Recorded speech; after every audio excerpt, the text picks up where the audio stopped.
I'll first go around and paint that inside edge, because that's kind of tricky to get. And I get that, then I can taper out the edges, you know, that one edge.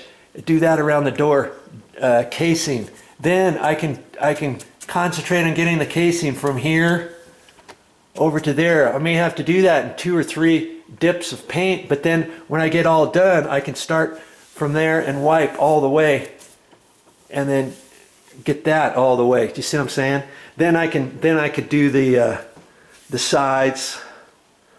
There, we'll show you this one here, because this is how your door frame is going to look. No hinges, no strike plate, no strike plates, no nothing. Okay, hit that, all these edges first.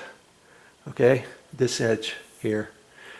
Then I'll hit this all the way. Then I'll do the casing, just the casing, from there down, all the way down, and then I can blend as I go, because if I got my wet paint to there, then I can start from there and go down further, and then I can blend in the last little bit. Okay, then I can keep going, and then once I do that, then I have to decide, okay, what am I going to do? Then I'll do this one, just this edge all the way across, and then on down.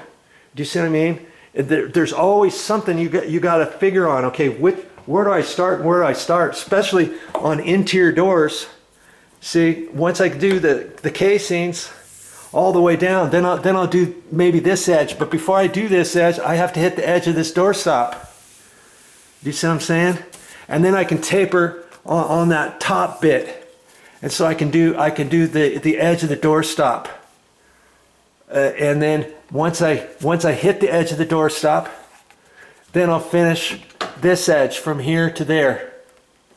Okay? And then I'll do the edge of the doorstop all the way down. And then I can kind of taper any overage. Then I can then I'll hit this edge, this flat edge here, boom, all the way down. And I'll do the same thing over there, the same way. Hit the edge first, then this one all the way across. That way, once I get all this across, then I can go all the way with my paintbrush. You see what I'm saying? And the same thing down here. And then I'll leave the face of this doorstop last. And trying to be careful not to get my paintbrush hitting over here or over there. Then I can just do this top by going sideways or whatever I have to do. You know what I mean? On that.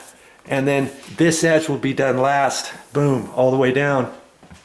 All the way down after everything else gets painted. You see what I'm saying?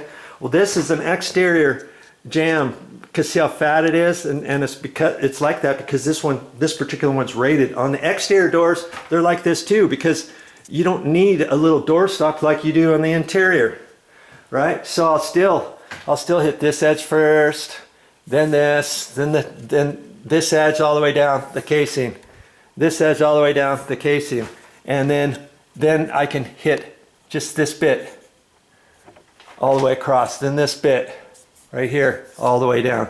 Then I can do this last, because see, I'll come out here, hit the top, or hit this edge first, then the top, then this edge, then the side, then this edge, right in through there, then that. Because see, as I'm hitting that, I don't have to cut it in. I can quickly do it. Any overage on here, I can lightly get off. You see what I'm saying? Well, once I get all that done, this is going to be my last bit that I'm going to do.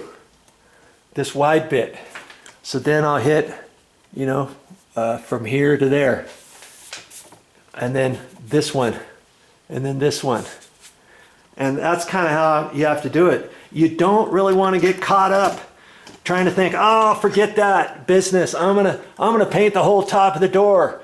First, I'm gonna hit this, the doorstop, this edge, the trim, boom, and then I'm gonna work my way down. Don't do that, because your paint is gonna start drying and get thick, and then you'll see when you start going, you're gonna be like, okay, how thick do I need to put it, and how am I gonna do the transitions? Because now you can't do the transitions all the way, because your paint's gonna already start drying up and skinning up on your semi-gloss paint. Trust me, And then as you're painting, your paint gets thicker as you go in your paint tray or wherever you're painting from. Do you see what I mean? And so you just really have to think about what you're doing and go for it. Now see, because this one's so wide, like I say, when I do this one last, I might get this edge cut in and that edge and do the rest with the mini roller. Maybe, I don't know. And this, and then with the mini roller. But I think once I start with the paintbrush, I'll get good at it. And then you just kind of brush it down as you go. And this one will already be wet. I probably won't want to get into my mini roller, but I don't know. Maybe I will for this particular exterior door frame, just for this. But then I'm going to get an edge on this. I'm going to get an edge on that, and then I'll have to wipe that off, wipe this off carefully without hitting this with my roller and stuff. So I'll probably end up doing it all with the paintbrush. Okay, try one of these little 2-inch like this. They're pretty handy, and if you want, you can go with the 2.5. See, I got a 2.5-inch brush, and I used that yesterday, and I could use that too in a pinch if I wanted instead of this one. But this little one, I think, gives you a little bit more control, and you'll get used to it after a while when you get working on there. Because sometimes as you're painting, you're gonna use this edge, or you're gonna use the flat.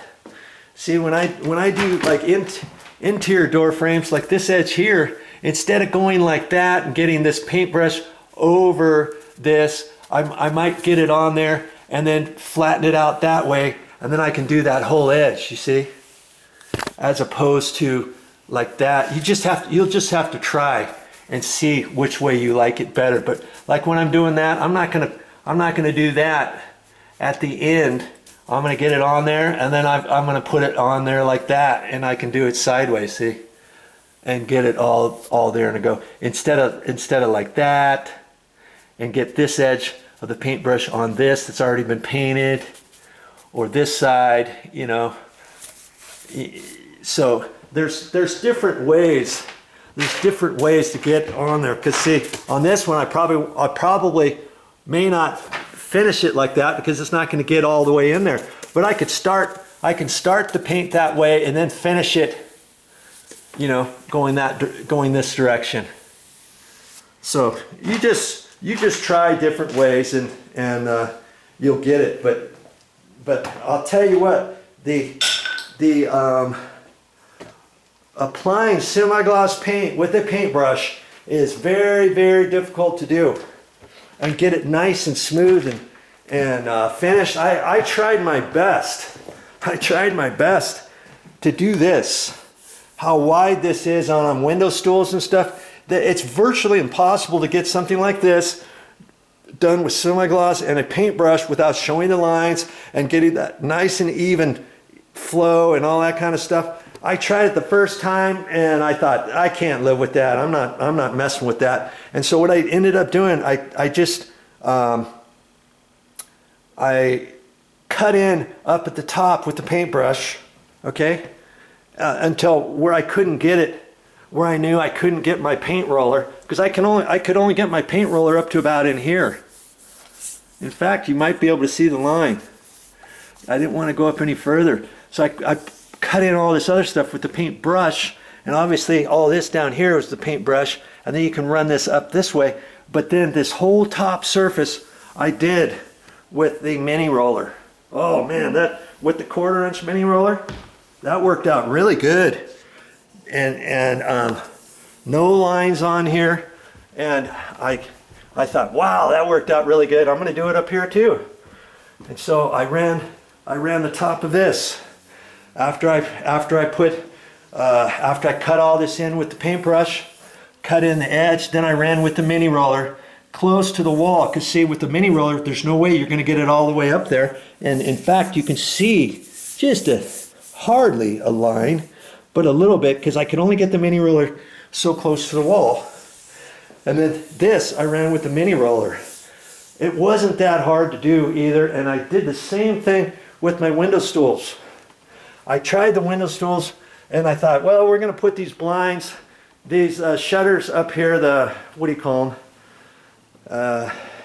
These types of shutters. Anyways, most of the window stool you don't see, but you know, I wanted to get it really nice and painted back there anyways. I tried twice with the paintbrush, the 2.5-inch paintbrush, and it's really tricky. So I cut it all in around the edges and up next to the window, and I ran my mini roller. It didn't take me very long to run the mini roller. In fact, I had to do it after the carpet was installed. And I did that to that set of windows and that set of windows with the mini roller. And this carpet was down when I did the mini roller on this too, because I had no choice at that point. But that's, you know, sometimes there's a time to use a mini roller and there's a time not to use a mini roller. Time to use a paintbrush and a time not to use a paintbrush. You see what I mean? And you'll learn all this stuff when you get going on painting and all that kind of stuff. Oh, here's my supervisor. I'm going to have to watch her because I've got open paint. That open paint tray's got paint in it.